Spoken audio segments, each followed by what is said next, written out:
my channel. This video is all about Halloween and it's my first Halloween costume tutorial. This costume is a Frida Kahlo, the famous Latina artist. So if you're interested to see how I achieved this look, stay tuned and keep watching this video. So first things up for this Frida Kahlo look is to tackle the hair. I'm starting out this look on stretched hair. This is actually an old blowout. So I am just going to part my hair straight down the middle into two sections.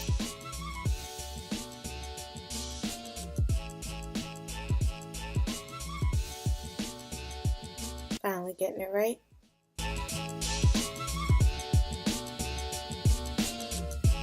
Once I have my two sections, I use some of this Shine Jam to make it all neat. I apply that liberally all around the perimeter of my section before brushing to smooth it all together into a neat ponytail. And then I repeat the same thing on the other side.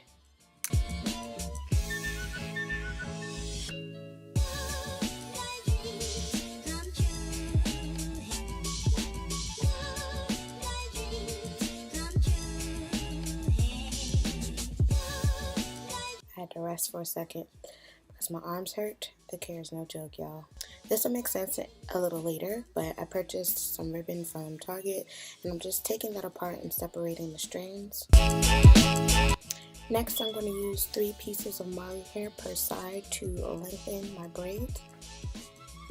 This takes a little bit of practice, but I feed them in using 1 strand of Marley hair at a time. Unfortunately, the first time I forgot to add the ribbons in, so I had to go back and do that. And once you have your braids, we're going to wrap them around and pin them in the back.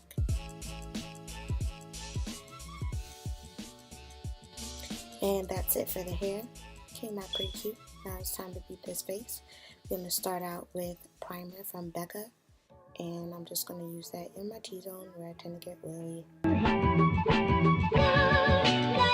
For the star of this look, which is really the brows, Frida Kahlo has a signature unibrow, so I'm using this pencil from ColourPop Cosmetics to achieve that look. First, I brush my natural brows up, and then you want to outline them and fill them in with short, light pressured strokes. Once you've done that, you want to extend your brows on the inside until they almost touch. And then we use the spoolie end of the brush to kind of feather the brows out so they're not too dark and they look like a real unibrow. Next, I'm going in with my concealer from LA Pro Girl in the color Fawn to carve out my eyebrows. So I basically just outline the whole unibrow with the concealer. And then I'm going to take a damp beauty blender, which I sprayed with a little finishing spray to blend that out. To finish the brows, I set them with this boy brow from Glossier.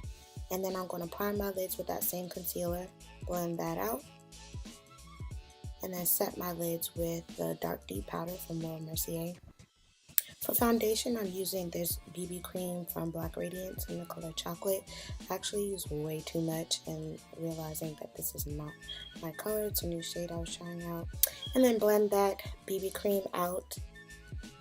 Then I go back in and kind of touch up my brows for whatever I may have messed up with the BB cream. So I'm contouring my face with the Espresso Matchstick from Fenty Beauty, applying that around my edges and the hollows of my cheeks, and then the Suede Matchstick as concealer in the middle of my forehead, under the eye, and down the bridge of the nose.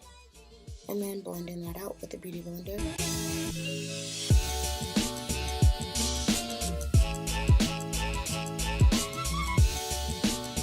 Once that concealer is blended out, I set that with the Sacha Buttercup powder everywhere that I applied concealer. For the eyes, I want to keep my lids pretty natural, so I'm using the 35O palette from Morphe and using a kind of flesh tone color and then going in with this darker brown to deepen up the crease a little bit.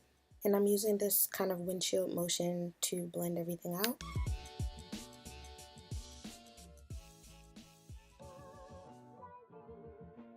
Then I'm taking whatever's left on that brush and running it down the bridge of my nose to contour. Using the mascara from Victoria's Secret, I'm applying a lot of mascara because I really want some nice lashes. And then taking a fluffy brush and brushing off the excess of that setting powder. To set my entire face, I use a powder from L'Oreal. So I'm using this blush palette from Juvia's Place to start the blush, and I actually just dug my finger in it, using this dark color to kind of set my contour, and then going into that middle color there to add some color to my cheeks. Frida Kahlo has very flush pink cheeks, so I'm following that with a brush palette from Morphe and taking that pink color to build on that so that my cheeks are very rosy.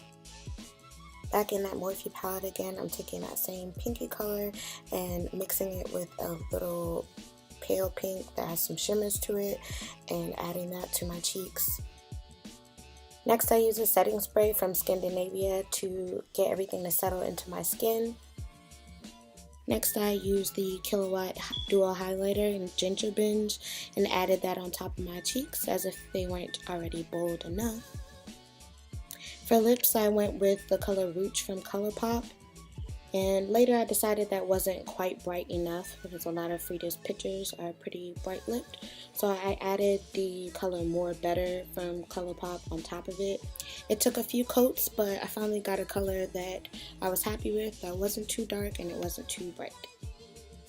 Off camera, I applied my jewels, my rings, my earrings, and now it's time for the headpiece. So I made this headpiece with some fake flowers from the dollar store that I had in the house, and I glued them to a plastic headband. The brows really make the Frida look recognizable, but the flower arrangement headpiece is definitely a staple, as well as the jewels and the bright colored clothing and bright lips and bright red cheeks. So guys, that is my finished Frida Kahlo costume. I got this dress out of my mother's closet, and this nice sort of tribal scarf. I don't really know if it's supposed to be like African or like maybe Mayan, like from some sort of native tribe. But I thought it was fitting for this Halloween costume, especially given some of the pictures that I've seen of Frida Kahlo on the internet. So, and it also matched this dress with the like turquoise on it, turquoise and yellow. So I just, and my headpiece. So I just threw it over my shoulder, which is also in some of the pictures that I saw. So anyway, I hope you guys enjoyed this tutorial and liked the look. If you did like this look, and if you do like this look and you did like this tutorial, make sure to give this video a thumbs up. I really would appreciate it. And while you're at it, while you're clicking that thumbs up button, just go and hit that big red subscribe button for me, please. I'll leave the names of all the products that I use in this video in the description box. So once again, guys, thank you so much for watching. I really appreciate it. Hopefully you guys are inspired, and until next time.